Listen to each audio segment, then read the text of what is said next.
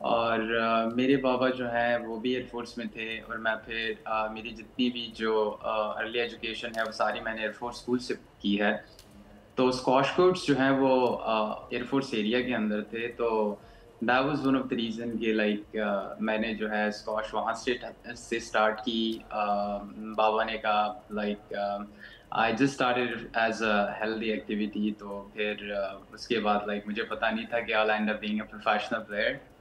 تو میں 9 سال کا تھا جب میں نے اسکواش اسٹارٹ کی تھی. Excellent Essen, and I must credit you جس طرح آپ نے محنت کر کے اوپر پہنچے. اور آبویسلی ہر کامیابی کے ساتھ اسٹرگلز ہوتی ہیں، اسپیشلی آپ کے انجری اسٹرگلز ریسنٹلی زیادہ رہے، لیکن یہ کافی ریمارکیبل اچیومنٹ ہے کہ انجری کے باوجود آپ ہمت نہیں ہارے. اس کے بعد آپ نے ماشاءاللہ 5 ٹائٹلز جیتے. اور میں ناظرین کو بتاؤں جس طرح ایس این نے سیمی فائنل میں کم بیک کیا، وہ 2 گیمز سے جو ہے ہار رہے تھے ملیشیا کے حریف کے بعد، لیکن انہوں نے یک طرفہ 3 گیمز ہرا کے جس طرح سیمی فائنل اپنے نام کیا ہے. اس سے واقعی میں پتہ چلتا ہے کہ ان کی کافی موٹیویشن ہے دیٹ ڈرائیوز ہم ٹورڈز اسکواش. تو ایسن آپ بتائیں گے کہ what was actually that motivation that actually drove you to come back from injury, اور جس طرح آپ نے ماشاءاللہ سیمی فائنل میں کم بیک کیا؟ جی سب سے پہلے تو میں اللہ تعالیٰ کا جو ہے لاکھ لاکھ شکر ادا کرتا ہوں کہ انہوں نے جو ہے لائک مجھے اس ٹائٹل سے نوازا یہاں پہ یو ایس میں. اس ایونٹ کے لیے جو ہے میں تقریباً کچھ 4 مہینے سے کافی like day in day out جو ہے میری ہارڈ ورک جو ہے وہ جاری تھی. اور میں ڈیلی بیسس پہ لائک 2 سیشنز جو ہے لائک ٹریننگ کے میرے چل رہے تھے. میرا through out the whole tournament جو ہے سیمی فائنل جو ہے واقعی میں ایک ملیشین پلیئر کے ساتھ لائک کافی ٹف رہا ہے. اور میں 2 سیٹس ڈاؤن تھا اور اس کے بعد 10-9 میچ بال ڈاؤن تھا. If I would have lose 1 point میں ٹورنامنٹ سے باہر تھا. واو. تو وہ پوائنٹ لے کے اور وہ گیم سم ہاؤ آئی وون دیٹ گیم. پھر اس کے بعد جب میں باہر آیا تو آئی واز لائک کہ I need to change the plan, کیونکہ میرے ایک پروفیشنل پلیئر جب بھی کورٹ میں جاتا ہے تو there must be like plan A اور پلان بی. اگر آپ کا پلان اے کام نہیں کر رہا تو آپ کو لائک سوئچ کرنا ہے کہ مطلب کسی نہ کسی طریقے سے لائک میں اپنے پلان بی پہ جاؤں اف اٹس ورکنگ اور ناٹ. تو جب میں نے پلان بی اسٹارٹ کیا تو تب مجھے تھوڑا سا پتہ لگا کہ ہاں لائک اب میں اس کو پکڑ سکتا ہوں, but I need to do an extra push. تو اس کے بعد جو ہے پھر لائک میں 3rd گیم جیتا and then 4th and 5th game الحمدللہ سے میں absolutely amazing. That is absolutely amazing. Actually that reminds me, ایک دفعہ میں ومبلڈن کا فائنل نوواک جوکووچ چیمپئن شپ فیڈرر کے اگینسٹ کا فائنل تھا اور فیڈرر چیمپئن شپ پوائنٹ پہ تھے اور جوکووچ نے وہ چیمپئن شپ پوائنٹ ڈیفینڈ کیا اور اس کے بعد انہوں نے پورا ومبلڈن فائنل اپنے نام کر لیا. So that actually your story reminds me of that and I truly appreciate you for what you did. بالکل ایسن, ایسا لگ رہا ہے کہ آپ نے بہت زیادہ ریزیلینس سے کام لیا ہے اور ایک اسٹریٹجک ایتھلیٹکشپ اسپورٹس مین شپ دکھائی ہے. تو میں آپ سے نیکسٹ سوال پوچھنا چاہ رہی تھی کہ آپ کو پتہ ہوگا پیڈل ٹینس کافی مشہور ہو رہا تھا ریسنٹلی اور کافی لوگوں کا رجحان پیڈل کی طرف جا رہا تھا, لیکن اب آپ کی اس جیت کے بعد دوبارہ لوگوں نے اسکواش کی باتیں کرنا شروع کر دی ہیں. تو آپ کو لگتا ہے کہ کنسیڈرنگ دا فیکٹ کہ 2024 میں ہمیں اسپورٹس کے حوالے سے کافی اچیومنٹس ملی ہیں as a country, Arshad Nadeem کو بھی گولڈ میڈل ملا ہے اور آپ نے بھی ورلڈ چیمپئن شپ جیتی ہے, تو آپ کو لگتا ہے کہ کیا اسپورٹس کی پاکستان میں واپسی جو ہے اب ہوگی اور کرکٹ سے ہٹ کے بھی لوگ ادر ریکٹ اسپورٹس کی طرف جائیں گے؟ جی بالکل. لائک ابھی جو ہے لائک میں دیکھ رہا ہوں کہ ماشاء اللہ سے پاکستان میں ڈفرینٹ اسپورٹس میں جو ہے ادر دین کرکٹ جو ہے کافی ریزلٹس آ رہے ہیں. اور میں خود ابھی کل جو ہے جیسے کہ آپ لوگوں نے مینشن کیا, میں کل انڈیا کے حریف کو جو ہے مطلب فائنل میں جیتا ہوں 3-1 سے. اور یہ ہے کہ مطلب ریکٹ اسپورٹس جو ہے مطلب آبویسلی ادر دین کرکٹ اگر ہم پاکستان میں اسپورٹس پہ دھیان دیں تو I mean we have a lot of talent. تو یہ ہے کہ مطلب پاکستان گورنمنٹ کو جو ہے لائک باقی پلیئرس پہ تھوڑا سا دھیان دینا چاہیے. اور آئی مین آئی ہیو سین کہ جیسے ارشد کو جو ہے لائک انہوں نے لائک ماشاء اللہ سے I mean I really respect him like I know him very well.